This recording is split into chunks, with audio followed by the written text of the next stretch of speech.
The way to do a launch is pretty easy on this car. You put it in the drive mode, 1 manual mode. You have to be in M, floor it.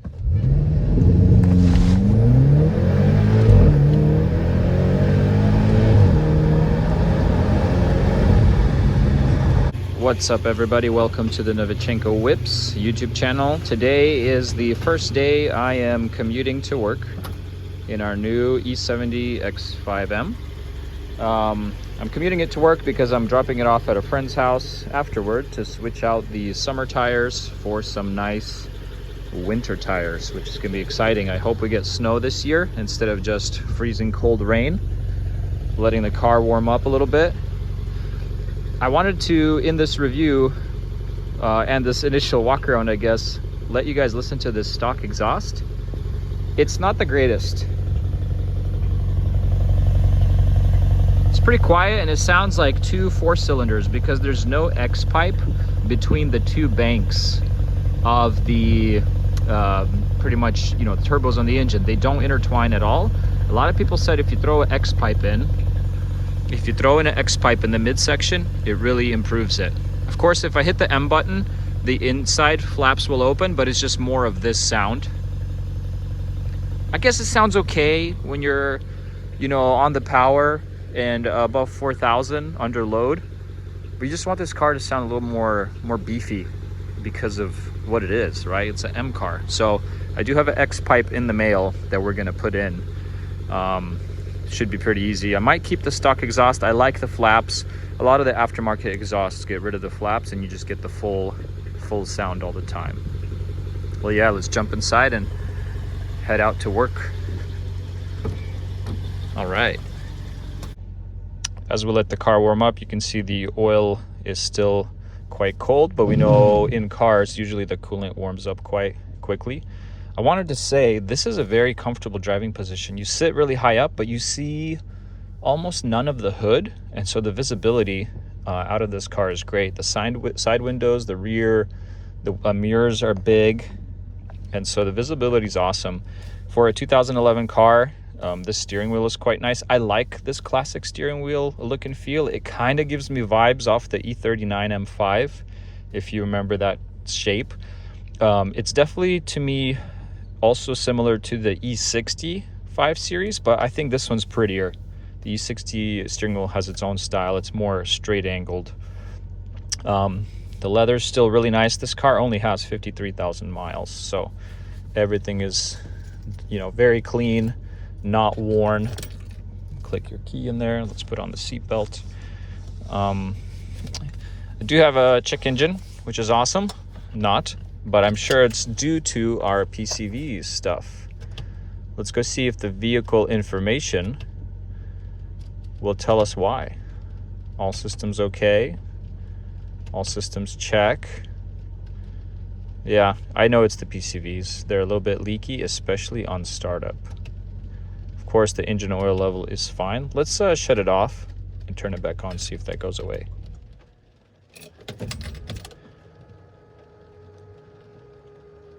Let's kind of give it that full cycle. Whoops, let's get that key. Annoyingly, if your PCVs start to leak, you know that your car could run lean, especially at idle with the unmetered air.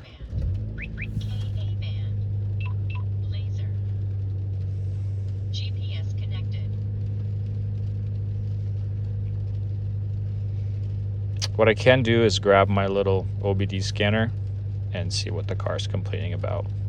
Let me go grab that. It'll take 1 second. Okay, we've taken care of the code. I can cover exactly what that was.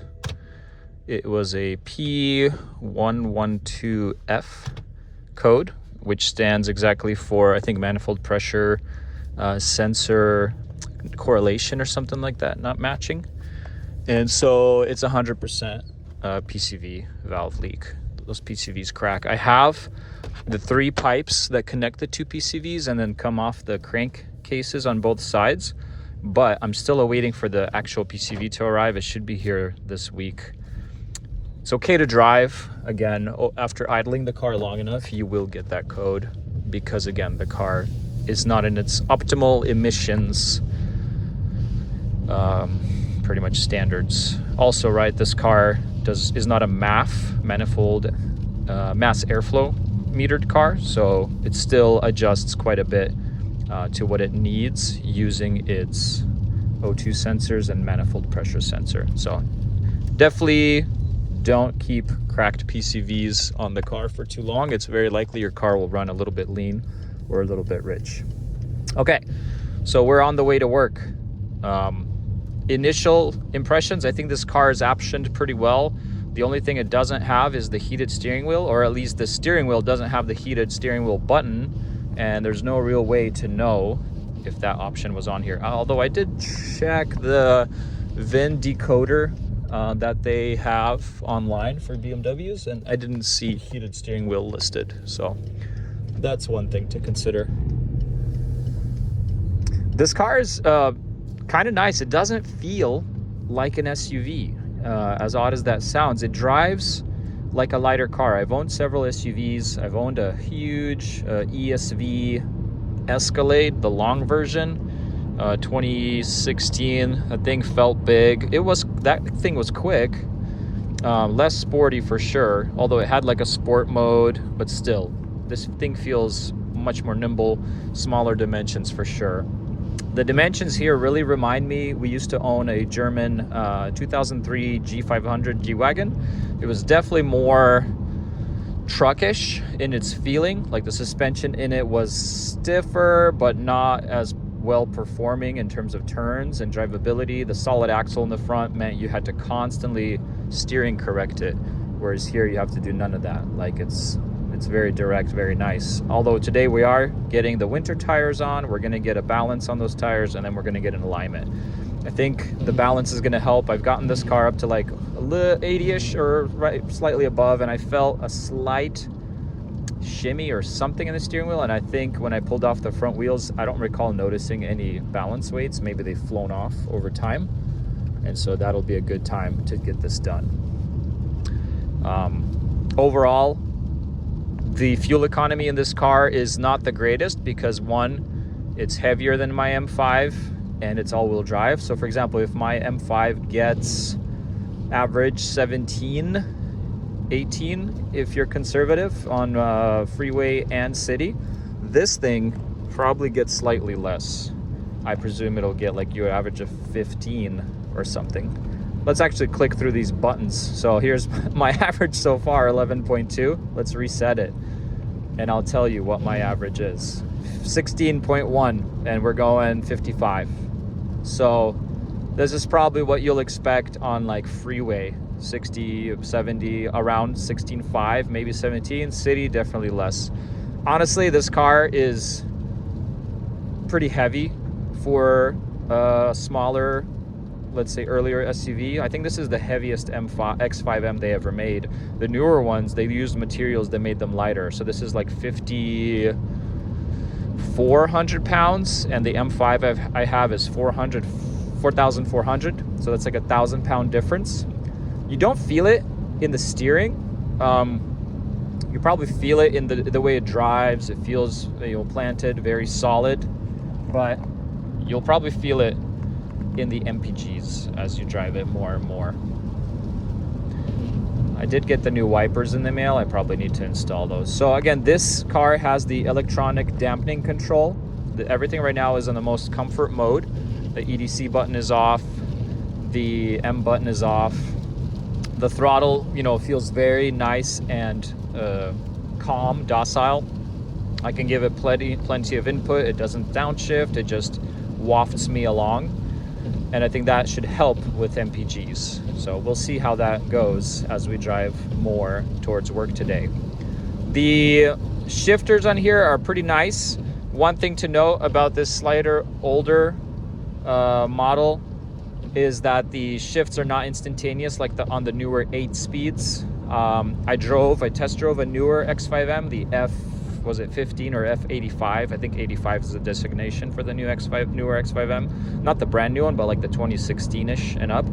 And so the shifts there were more crispy. Like, I can show you. So here's 5th, and then click 6th, and like half a second later, you see it take action. I remember even in the F30 that I had with the 8-speed ZF, that thing, the shifts were more brisk. Like you clicked it and it felt almost like a DCT, like with how quickly it took action. But honestly, this is plenty nice for an SUV. Let's see if we can get this wiper cadence at something acceptable. Has a rear wiper. All the controls are very familiar. I think if you've been in one BMW, you can figure out any other. Interior wise, there's a lot of great materials. Everything's leather. The audio system's great. There's no CarPlay, but you just hook up your aux to your iPhone or Android and just play music that way. Body roll, yeah, minimal. These seats are awesome. So the same seats that are in the M5, it has bolstering, it has a bunch of adjustment. It has the folding backrest, so you can almost mirror like a bucket seat if you'd like. I like to sit with my seats like at the lowest position to the floor as possible. I don't know, it's just my preference, but yeah, very comfortable. I could see myself doing a longer road trip in this car and not getting tired. That's a good point for an SUV because, again, I go back to that G500 we had. You would drive for an hour or two, and by the end, you'd be tired because your focus is constantly, like on a straight line, you're doing this. You're constantly correcting that solid axle. Here, it's more or less, you know, docile. You just keep it where it is, so to speak. Yeah, we're gonna get to a point maybe where there's some nice turns. I'll turn on the M mode. I know we're up to temps now, but even here, I give it a little throttle, downshifts to fifth. There's a bit of body roll, but again, that's for comfort. As soon as I hit this EDC button, you don't see anything on the screen, but it lights up here on the bottom, and I feel right away the car stiffens up a little bit. And I'm sure when you put sport mode, it stiffens up also the sway bars, the dynamic sway bars. Yeah, these tires, I can feel the big water spots or puddles on the road. I'm excited to get the winter tires on, so for when it snows, we can go hooning and record some fun some fun snow plowing videos. X-Drive, baby. Yeah, considering just the weather outside, I feel super cozy, super warm. Maybe I should cool that down a little. With the EDC on, definitely these twisties are a lot more fun. Let me turn it back off and give you another. Yeah, definitely the steering lightens up right away. So this car is not just like a freeway cruiser, right? How if you drive some SUVs, you know, on these turns, they're just not as comfortable, not as enjoyable. I can definitely see myself enjoying some of these back roads, ripping around, listening to music or a podcast. There's no understeer so far. I understand that this X-Drive system is rear wheel biased, which is good. A lot of other competitor German cars are front wheel biased, right?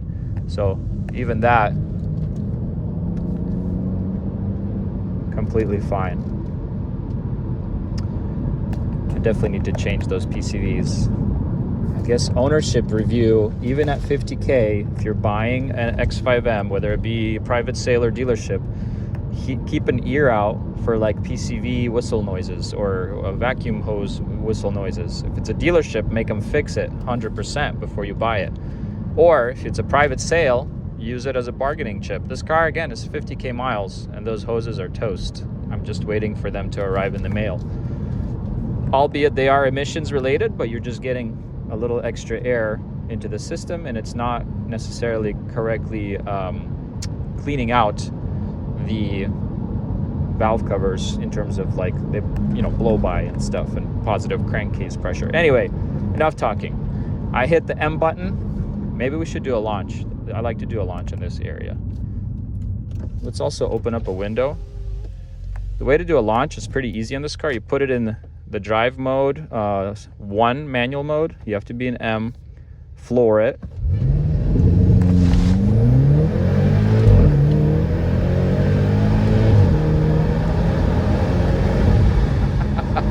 Not bad. For stock, not bad.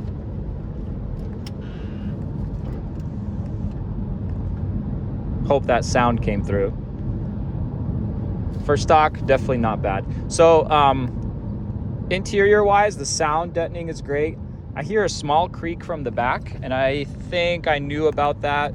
All of these cars have, check out this Audi, all of these cars have a small creak from the rear tailgate. Since it's a two-piece kind of thing, it's very common that they have a little I'm sure you could insulate it with some rubber or foam.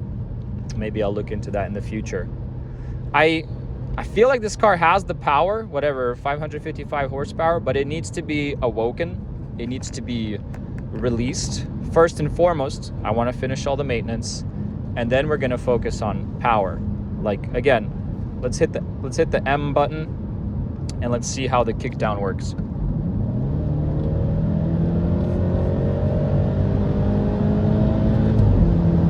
Pulls great towards the red line. Oh, goodness.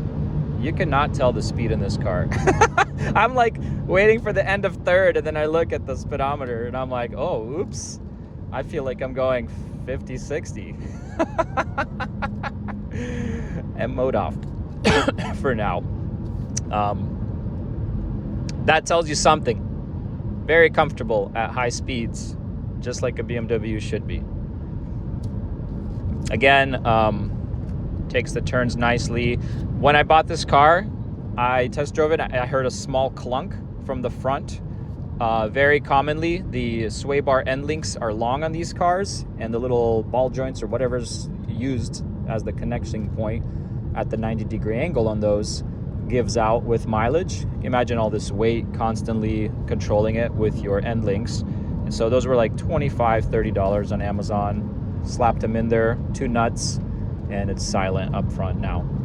I'm excited that I think the alignment's fine in the car, but it's better to redo it for even tire wear. The steering wheel doesn't pull anywhere, but I'd like it to be, 100% and double checked by a professional, somebody that does this stuff for a living. So I'm more than willing to have them do that. But yeah, I mean, we gunned it a couple times and we've been cruising, and our MPG average is now 14.7. What do you expect? But yeah, I'm comfortable. There is a massage for the driver. Let's hit that button. Boop. I think it just kind of massages your bum. Left side inflates, then deflates, and right side inflates. It's not a massage per se, but it's honestly identical to what my M5 does. This is probably just so your legs don't fall asleep on a long trip. At least it'll do something, right, to get your blood flowing. But it's not like a massage that I had in my Cadillac Escalade, where it would actually kind of poke you at the back. The newer cars are a lot more elaborate in terms of what it does for massages.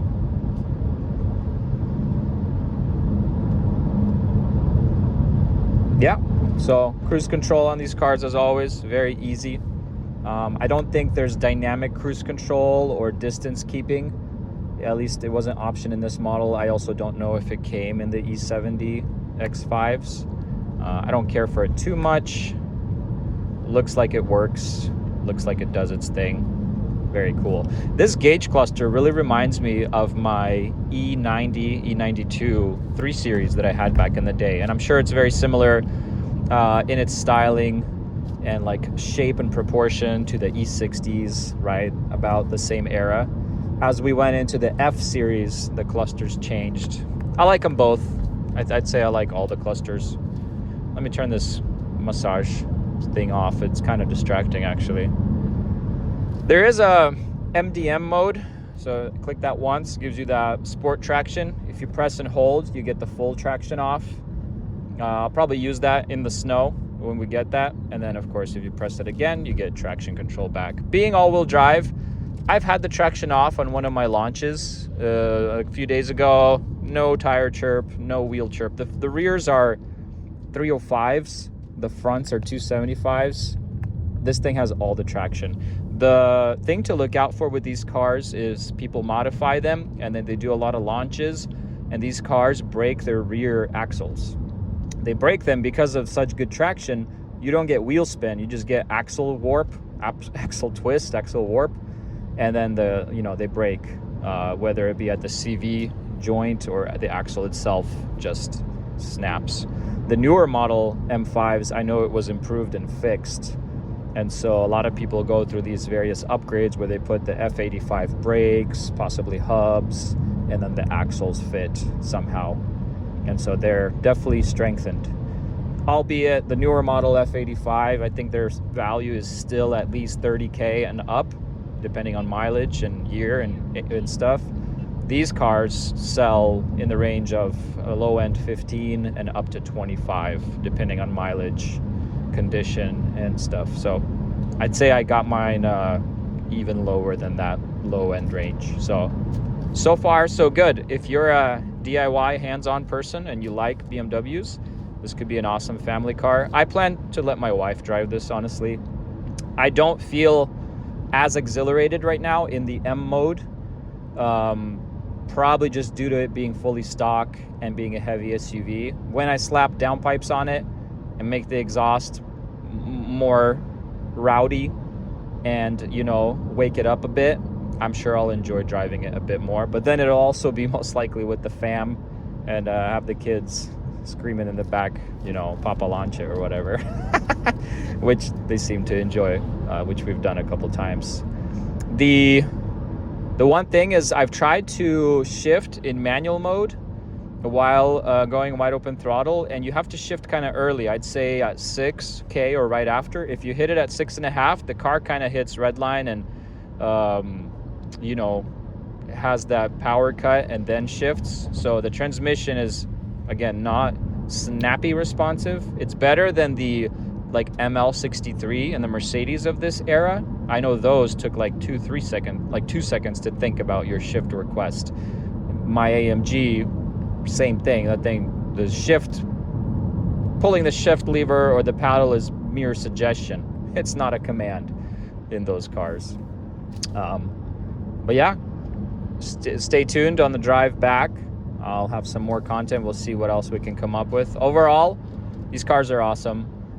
If you're looking to buy a regular X5, I'm sure they're great, but if you want that sportier edge, probably add a bit of money and go for the M variant. I presume if these are kept in really nice condition and good, and you know, you keep up with all the maintenance, and you know, you keep it up there with the 100%, keep the S63 engine happy, these will be worth money down the road. It's probably hit the bottom of its depreciation cycle, like all BMWs. After they hit that 10, especially the M's, after they hit that 10K mark, they usually start going back up with time. So this car is now like 12 years old. Yeah, 13 years old. So after a while, when they hit 15 years, 20 years, and they're in great shape, low mileage, they start to gain value. Like look at the E60 M5s. Those are like 20K and up now. The F10s, I presume, are also going to keep going up with the M5s. So think about the X5Ms. I think those will start to go up as well. Could be a good, worthwhile investment, so to speak, or at least you won't lose more money. Other than, don't want to speak too soon, maintenance, right? Maintenance and the questionable S63 engine. There's a lot of people that call the S63 engine a grenade. I don't know. Is it because I like to live my life dangerously that I have 2 S63 engine cars? I'm not sure. But it's a great engine, I think, if you keep up with it and you do preventative maintenance and you're a really hands-on kind of car guy. If you stick to the 17K mile oil intervals, yes, I think the car could break on you. Any car could break on you if you don't change the oil for over 15,000 miles. Your Honda, your Toyota, it might live on. It might not complain as much because it doesn't have as much intricate oil galleys and coolers and plugs and small passageways in the engine to, you know, require pressure for valve timing, cam timing, turbo cooling, etc. So use high quality German oil. I like Liqui-Moly. I use a lot of Motul, which is, I think, even more expensive. And then I like the Liqui-Moly additives. But yeah, engines, right? They're all the same, very similar in operation. Their blood is the oil. Take care of the oil. The engine should last much longer. Keep it fresh, keep it clean, keep it cooled. I know for emissions, they kept these engines hot on purpose, right? Because they want to pass all those emissions tests. My job, of course, will be to make sure this car runs as cool as possible. I don't know if it's just me, but as I was getting closer to work driving here, at lower speeds, on and off throttle, the transmission seemed to not be glitchy, but there was more of like a thud on and off feel. I wonder if it's just due to the vacuum leaks that this thing has. Once I resolve those, I'll focus on that. I did go ahead and buy a full transmission flush kit with the filter for the 6 HP in here. So not too hard to do. I have all the fluid and the filter. It's just something you got to do up on the ramps for the car. So that'll be a future video. I've actually just come up on a good discovery, a useful discovery with my little OBD2 link. Let me drop a, oh goodness, I dropped it under the seat. Let me get that. Here we go. So this guy is pretty cheap, OBD2 tool with the app. What I did is, since I know I have a couple vacuum leaks under the hood, you can almost feel it and hear it when you step on the throttle. There's a little whistle. The car is currently underpowered. I'm only getting like 5 pounds of boost. Factory tuned, this car is supposed to have up to 12 or 15 PSI of boost. So we're definitely underpowered. There's a good side to that and a bad side. It means if this leak has been here for a while, people have not been abusing this car. But it also means that the long-term fuel trims I observed are up to like 19% at idle. And while driving, they're a little lower. It's like 9% adjustment, which just means to me, there's little things in your car, especially vacuum leaks, that could make it not have full power. I don't know if the previous owner sold me the car because it felt underpowered. It drives fine, but it's not that 555 horsepower feel. So invest in a little tool like this. It works across all OBD2 cars. I've been using it on my E55 AMG as well. That one does boost to the desired 12.5 PSI, and you can see it in the manifold pressure sensor reading. So currently, maybe the reason that I'm not blown away and in love with this car, thinking like, hey, it seems a little slow for stock power and I want to go stage 2, before you modify your car, make sure that the car is happy even at its stock or factory form. Again, there's no codes that telling me that I'm under boosting. Although when I was purchasing the car, we ran the car, there was a lot of various codes over its life, and one of them did say kind of like under boost or under power, and I was like, I don't know, could be something. But I think I'm going to be pleasantly surprised when I fix those little vacuum leaks and we get on the throttle and things going to just kick me back in my seat, and I'm going to be like, oh, that's what this was all about. So stay tuned for that.